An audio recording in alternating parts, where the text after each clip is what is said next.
Hai semua, kembali lagi di channel Alafiar. Kali ini gue akan membahas sebuah insiden yang terjadi di kota Villisca Loa yang bernama The X Murder House. Adalah lokasi pembunuhan brutal pada tahun 1912. Pelaku menggunakan senjata kampak dan menghabisi nyawa 8 orang penghuni rumah tersebut. Keluarga Moore terdiri dari orang tua yang bernama Josiah yang berusia 43 tahun dan istri yang bernama Sarah yang berusia 39 tahun dan 4 anak mereka, Herman yang berusia 11 tahun, Mary Catherine yang berusia 10 tahun, Arthur Boy yang berusia 7 tahun, dan Paulus Vernon yang berusia 5 tahun. Sebagai keluarga kaya, keluarga Moore terkenal dan disukai di komunitas mereka. Pada tanggal 9 Juni 1912, Mary Catherine Moore mengundang Ina May dan Lena Gertrude Stillinger untuk bermalam di kediaman Moore. Malam itu, gadis-gadis yang berkunjung dan keluarga Moore menghadiri gereja Presbyterian di mana mereka berpartisipasi dalam program Hari Anak yang telah dikoordinasikan Sarah. Setelah acara berakhir pada jam setengah 10 malam, keluarga Moore dan Stillinger bersaudara berjalan ke rumah keluarga Moore. Setelah itu tiba pada pukul 10 malam.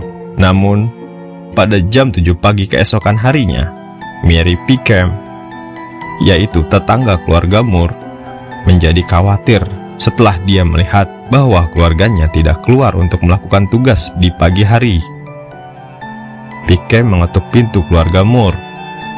Ketika tidak ada yang menjawab, dia mencoba membuka pintu dan menemukan bahwa pintu tersebut terkunci. Namun Pickham melepaskan ayam-ayam keluarga Moore dan memanggil Rose Moore, yaitu saudara laki-laki Josiah. Seperti Pickham, Rose Moore tidak menerima tanggapan ketika dia mengetuk pintu dan berteriak. Lalu Rose Moore membuka kunci pintu depan dengan kunci duplikat rumahnya. Sementara Pickham berdiri di teras, Rose Moore memasuki ruangan tamu dan membuka pintu kamar tamu, di mana dia menemukan mayat Ina dan Lena Stillinger di tempat tidur. Rose Moore segera memberitahu Pickham untuk menelpon polisi yang bernama Henry Horton, petugas perdamaian utama Villisca, yang tiba tak lama kemudian. Penggeledahan Horton di rumah itu mengungkapkan bahwa seluruh keluarga Moore dan 2 gadis Stillinger telah dipukul sampai mati. Senjata pembunuh, yaitu sebuah kampak milik Josiah, ditemukan di ruang tamu tempat Stillinger bersaudara ditemukan.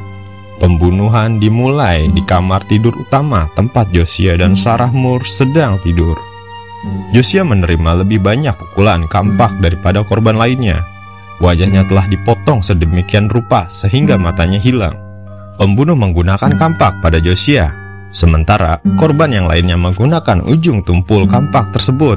Herman, Mary Catherine, Arthur, dan Paul selanjutnya dipukuli di kepala dengan cara yang sama seperti orang tua mereka. Setelah itu, si pembunuh kembali ke kamar tidur utama untuk memberikan pukulan lebih lagi pada Josiah, menjatuhkan sepatu yang penuh dengan darah. Sebelum pindah ke kamar tidur tamu, mereka membunuh Ina dan Lena.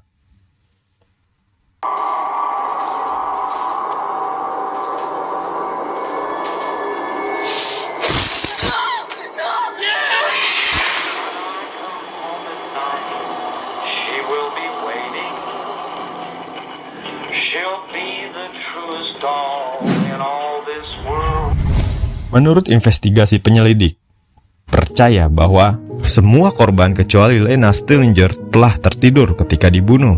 Mereka mengira dia sudah bangun dan mencoba melawan karena dia ditemukan tergeletak bersilangan di tempat tidur dan dengan luka defensif di lengannya. Baju tidur Lena didorong ke pinggangnya dan dia tidak mengenakan pakaian dalam, yang mengarah ke spekulasi penegak hukum bahwa si pembunuh melecehkan secara seksual atau berusaha melakukannya. Polisi pun menyimpulkan bahwa pembunuhan itu terjadi antara tengah malam dan jam 5 pagi. 2 batang rokok bekas ditemukan di loteng. Itu adalah tanda menyarankan agar si pembunuh atau para pembunuh dengan sabar menunggu di loteng sampai keluarga Moore dan tamu Stillinger tertidur. Siapakah di balik motif pembunuhan tersebut? Apakah dia punya rasa sakit hati atau dendam kepada keluarga Moore? Dan di part kedua, di sini gue akan membahas siapa saja yang membunuh keluarga Moore tersebut dalam investigasi dan penyelidikan yang sudah berangsur lama. Demikian pembahasan gue kali ini. Sekian dari gue, terima kasih dan sampai jumpa di video selanjutnya. Bye.